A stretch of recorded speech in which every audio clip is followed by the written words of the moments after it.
Back in 2020, the government launched a consultation to gather views on the effectiveness of the proposed changes to the Highway Code, which were there to improve safety for vulnerable road users. The consultation document posed a series of questions about the proposals, which covered three main groups of change.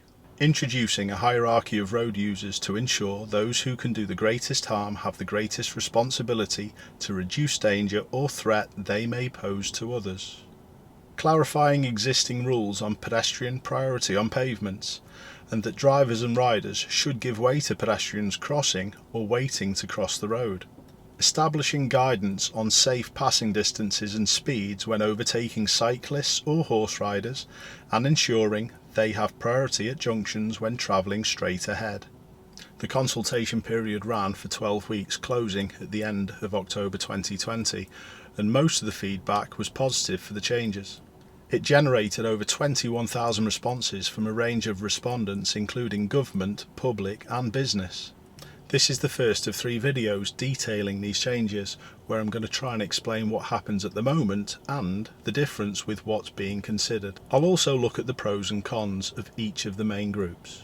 For today, however, I'm going to be concentrating on the hierarchy of road users and responsibility, which is going to be known as Rule H1. I would just like to remind people that many of the rules in the code are legal requirements, and if you disobey these rules you are committing a criminal offence. You may be fined, given penalty points on your licence, and will be disqualified from driving. In the most serious of cases you may even be sent to prison. Such rules are identified by the use of the word must and must not. Although failure to comply with other rules of the code will not in itself cause any person to be prosecuted, the Highway Code may be used in evidence in any court proceedings under the Traffic Act to establish liability. This includes rules which use the advisory wording should or should not, or do not. There is still a fair bit of confusion about what the hierarchy of road users actually means, so let me explain. The hierarchy of road users is a concept which places those road users most at risk in the event of a collision at the top of the hierarchy. The road users most likely to be injured in the event of a collision are pedestrians, in particular children, older adults and disabled people, followed by cyclists, horse riders and motorcyclists. The hierarchy does not remove the need for everyone to behave responsibly. Rule H1 starts by saying it's important that all road users are aware of the Highway Code, considerate to other road users and understand their responsibility for the safety of others. Everyone suffers when road collisions occur, whether they're physically injured or not. But those in charge of vehicles that can cause the greatest harm in the event of a collision bear the greatest responsibility to take care and reduce the danger they pose to others. This principle applies most strongly to drivers of large goods and passenger vehicles, followed by vans, minibuses, cars, taxis and motorcycles. Cyclists, horse riders and horse-drawn vehicles likewise have a responsibility to reduce danger to pedestrians. Always remember, people who you encounter might have impaired sight, hearing or mobility, and they might not be able to see or hear you. None of this detracts from the responsibility of all road users, including pedestrians, cyclists and horse riders, to have regard for their own and other road users' safety. This at the moment is still only a proposal, and the final wording may be slightly different, but it will still carry a similar message. Personally, I think this wording is quite clear. But within the cohort of people who disagreed with this proposal, feedback indicated that some respondents thought the hierarchy of road users will lead to vulnerable road users, particularly cyclists, believing they can do as they please without any consequences and acting in a more irresponsible manner.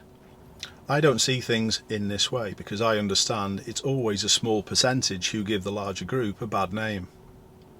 There are going to be some cyclists who take these new proposals with a "I've got priority" mentality, but quite often it's only the lower skills and impatient motorists who feel this way to people on 2 wheels.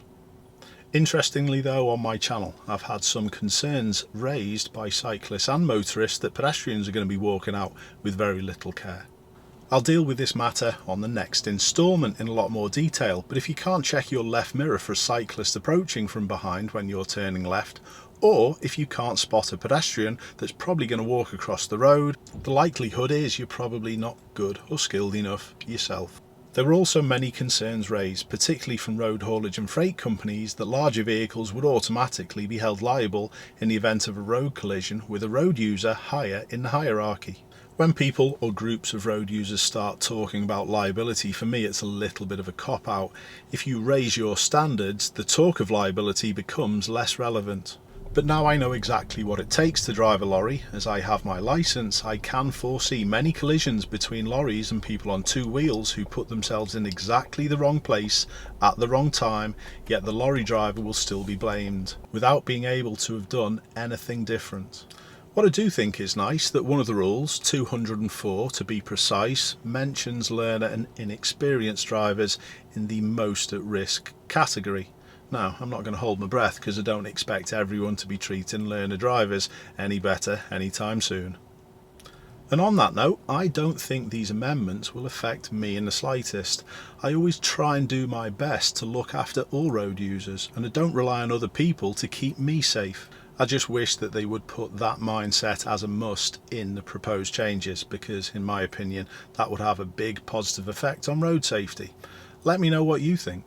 Anyway, thanks a lot for watching. I hope you can tune in next time, where we're going to be looking at the proposed amendments to pedestrian priority on pavements, amongst other things. Keep safe, and I hope to see you then.